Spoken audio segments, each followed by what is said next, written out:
নমস্কার দর্শক বন্ধুরা, পূর্বিস কিচেনে আপনাদের সকলকে স্বাগত জানাই। আজকের রেসিপিটি হলো আলু দিয়ে চিকেনের পাতলা ঝোল। এই রেসিপিটা আপনাদের সঙ্গে আজকে আমি শেয়ার করব। তো চলুন বন্ধুরা দেখে নিই আজকের এই রেসিপিটি। তার জন্য দেখুন আমি প্রথমেই এখানে 500 গ্রাম মতো চিকেন নিয়ে নিয়েছি আর চিকেনটাকে ধুয়ে ভালো করে পরিষ্কার করে নিয়েছি। তারপর এর মধ্যে আমি মশলাগুলো দিয়ে মেখে নেব। তার জন্য প্রথমে আমি দিয়ে দিলাম টক দই, তারপর একটু হলুদ গুঁড়ো দিলাম, একটু জিরে গুঁড়ো, একটু ধনিয়া গুঁড়ো, আর দেখুন একটা লেবুর অর্ধেকটা নিয়ে আমি একটু চেপে রসটা দিয়ে দিলাম। আর এখানে লঙ্কার গুঁড়ো দিয়ে ভালো করে মাংসটাকে মেখে নেব।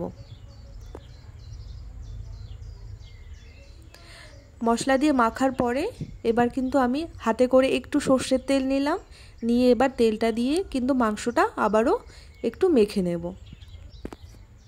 মাংসগুলোকে এইভাবে মেখে 30 থেকে 40 মিনিট ঢেকে রেখে দিতে হবে, তারপর কিন্তু রান্নাটা করব। তো চলুন বন্ধুরা, মাংসটা ঢেকে রেখে দিলাম। এখন আমি আলুগুলো ভেজে নেই। তার জন্য দেখুন কড়াই বসিয়ে দিয়েছি, তার মধ্যে বেশ খানিকটা সর্ষের তেল দিয়ে এবার তেলটা গরম হলে আলুগুলো দিয়ে দিলাম আমি। এবার আলুটা ভেজে নেব হালকা গোল্ডেন ব্রাউন করে। এখানে কিন্তু আমি 3টে একটু মিডিয়াম সাইজের আলু নিয়েছি, আর একটা আলুকে 2টো টুকরো করে নিয়েছি, আমি বেশি ছোট করিনি।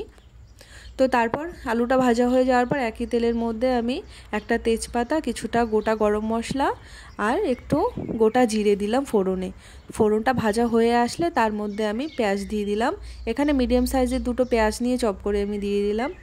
এবার পেঁয়াজটা হালকা একটু ভাজা হলে তার মধ্যে আমি দিয়ে দিলাম এখানে 2টো টমেটো পেস্ট। 2টো টমেটো নিয়েছি, আপনারা চাইলে একটাও নিতে পারেন, কারণ মাংসতে টক দই দেওয়া আছে, বা টমেটো না দিলেও কোনো অসুবিধা নেই। তারপর দেখুন এক এক করে এবার বাকি মশলাগুলো আমি অ্যাড করছি।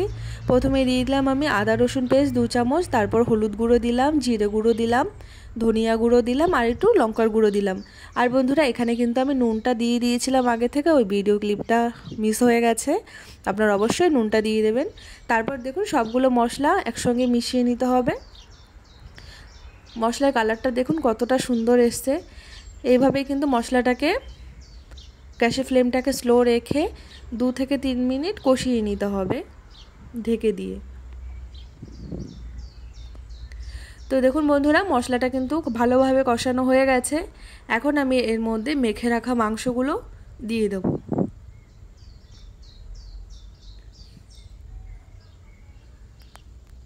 মাংসগুলো দিয়ে মশলার সঙ্গে ভালো করে মিশিয়ে নিতে হবে।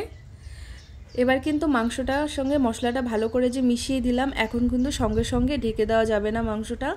যদি এখনই আমি মাংসটা ঢেকে দিয়ে রান্না করি তাহলে কিন্তু মাংস থেকে প্রচণ্ড পরিমাণে জল বেরিয়ে আসবে, আর মাংসটা খেতে কিন্তু একটু জলসা জলসা মতো মনে হবে।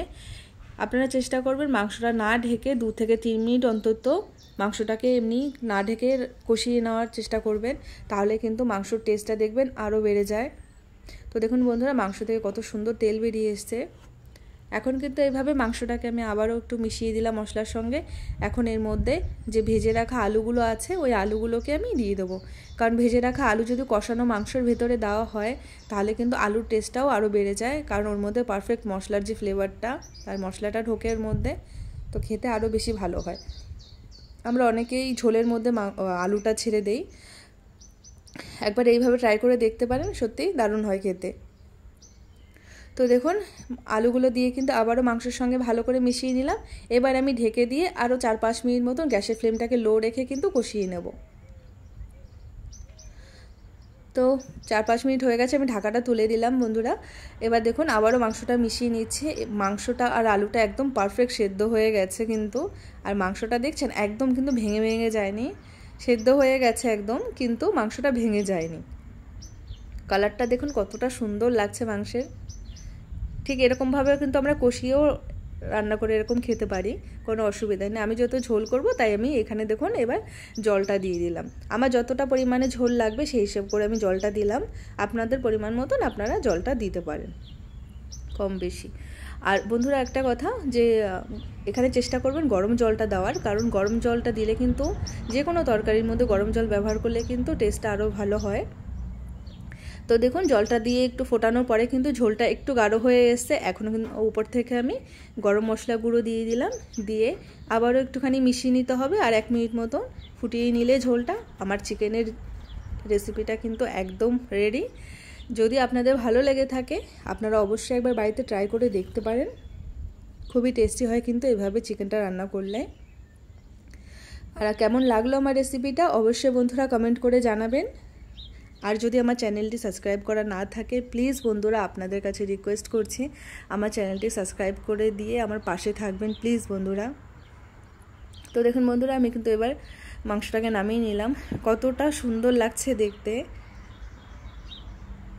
দেখুন ঝোলের কালারটা দেখুন কতটা সুন্দর। তো বন্ধুরা অবশ্যই কমেন্ট করে জানাবেন কেমন লাগলো। ভিডিওটি দেখার জন্য সবাইকে ধন্যবাদ।